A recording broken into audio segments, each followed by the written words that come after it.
sejam bem-vindos! Este é o Legalmente Descomplicada, canal que aborda temas envolvendo o direito cotidiano de maneira leve e prática.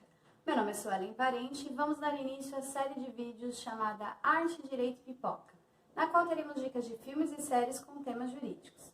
E a dica de hoje é o filme A Busca pela Justiça. Se você tem interesse em saber mais dessa história, por favor acompanhe o vídeo até o final, sem esquecer de deixar aquela curtida e ainda compartilhar esse vídeo com seus amigos e familiares, ok? Bom, pensando em analisar situações que envolvam direito cotidiano, os filmes e séries são ótimas formas de reflexão sobre diversas situações, já que podemos visualizar o fato por vários ângulos diferentes. Eu vejo que algumas profissões elas geram muito interesse do público, elas criam interessantes histórias. E falando no caso do direito, que se relaciona com praticamente todo mundo, sejam em casos simples ou mais complexos, é tema frequentemente abordado nas telinhas. Eu que adoro esse tipo de conteúdo, eu vou aproveitar para compartilhar com vocês histórias que valem a pena acompanhar e ainda ensinam algo, nos permitem refletir sobre determinados assuntos. Primeiro eu gostaria de destacar que sempre que assistir um filme ou série de outro país, especialmente norte-americano, nós temos de lembrar que as leis e os procedimentos em audiência são um pouquinho diferentes dos nossos. Então analise a história com uma certa distância, lembrando que aqui algumas coisas seriam diferentes. Acompanhando esse forte debate mundial sobre racismo, a dica de hoje é o filme A Busca pela Justiça, que eu assisti pelo streaming Amazon Prime Video, mas deve também estar disponível em outras plataformas, inclusive no YouTube. Esse vídeo de 2006, título original Heaven's Fall, é do diretor Terry Green. E o caso ele aborda uma situação real que aconteceu em 1931 no estado do Alabama, nos Estados Unidos, conhecido como o caso dos garotos de Scottsboro, onde 9 jovens negros eles são acusados de estuprar 2 jovens brancas chamadas Ruby Bates e Victoria Price.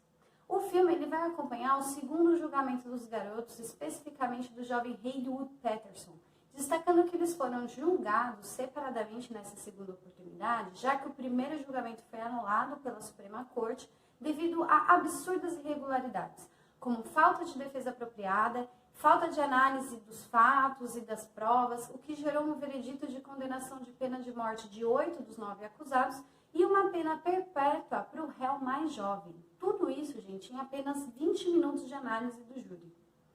Nesse segundo julgamento, uma instituição chamada International Labor Defense, ela contrata um famoso advogado de Nova York chamado Samuel Leibowitz. Na verdade, eles fazem um convite para ele participar do caso, já que esses réus são pobres e a atuação seria sem remuneração. O advogado Leibowitz, então, decide aceitar o caso e passa a defender os réus. A recepção dele na comunidade sulista já não é muito boa, como era de se esperar, mas até os 9 acusados tratam o advogado mal, com indiferença, sem acreditar em qualquer possibilidade de êxito. Já no início do julgamento, é possível observar os problemas da segregação racial naquela região, quando inclusive o advogado ele questiona que não tem negros no júri. E ele recebe a resposta de que apesar de alguns negros apresentarem boa instrução, eles não teriam caráter, eles não teriam honestidade. Olha o absurdo. No filme nós acompanhamos também um jornalista negro, que ele vem de Chicago até o local, chamado William Lee. Ele é representado pelo ator Anthony Mack, que é conhecido pelo personagem Falcão dos filmes Capitão América e Vingadores. Ele vai viajar até o Alabama para cobrir o julgamento. E ele não tem uma permissão imediata para permanecer na sala de audiência, conseguindo só consentimento com a coleta de inúmeras assinaturas dos moradores locais. Esse jornalista ele também é repreendido pelos negros da comunidade porque ele estaria se vestindo muito bem durante a semana, uma postura que poderia ser considerada pelos brancos como arrogância, já que a vestimenta comum dos negros não poderia ser terno. Durante todo o filme você vai ver com uma clareza que os réus não tiveram direito fundamental de acesso à justiça sendo respeitado. E ainda é bem claro como o racismo ele cegava as pessoas, já produzindo uma avaliação pré-concebida. Logo no início do julgamento, a Ruby Bates, uma das vítimas, ela desaparece, enquanto a outra vítima, a Victoria Price, continua insistindo na culpa dos acusados. Agora um aviso, se você não quiser saber o final, fica aqui o alerta de spoiler, vai assistir o filme e depois você volta pra gente comentar. Bom, depois de várias provas demonstrando a inocência do então acusado A segunda vítima volta, a Ruby Bates aparece, e em depoimento ela afirma que não foi estuprada e nem agredida de forma alguma, e nem a amiga dela, Victoria. O que teria acontecido é que as duas estavam viajando de forma clandestina, duas jovens no meio de vários homens, sem pai ou marido acompanhando, um fato que era super impróprio na época. E isso poderia gerar a condenação das moças ao crime de vadiagem. Após ocorrer uma briga entre um grupo de jovens brancos e dos acusados negros, o trem é parado e, devido à presença das moças no meio de tantos homens, para que elas não fossem repreendidas, a Victoria convenceu a amiga Ruby a mentir e alegar que teriam sofrido o estupro. Mas a Ruby se arrepende de manter a mentira durante o julgamento, falando que não gostaria de prejudicar inocentes e muda então o depoimento. Depois das alegações finais, o júri, formado novamente por homens brancos, decide o quê? Que o réu era culpado e devia ser condenado à pena de morte. Sim, eu fiquei muito brava, vocês não têm noção. A gente espera um final feliz e nada. Ao ler o veredito, o juiz não consegue disfarçar o desapontamento dele, da mesma forma que o advogado de acusação, o promotor. Os jurados, eles simplesmente ignoraram todas as provas e mantiveram a crença já estagnada na cabeça deles de que negros certamente seriam criminosos. E na dúvida entre a história de um branco e um negro, a verdade seria sempre vinda de um branco. No final, antes dos créditos, vai mostrar que o próprio juiz pede a anulação desse segundo julgamento, que é uma decisão muito polêmica para os sulistas, motivo pelo qual ele deixa de ser eleito como juiz. Já os jovens negros, eles são todos condenados à morte novamente. O advogado Leibowitz, ele continua lutando pelos meninos, conseguindo evitar a execução, só que ele não consegue evitar a prisão.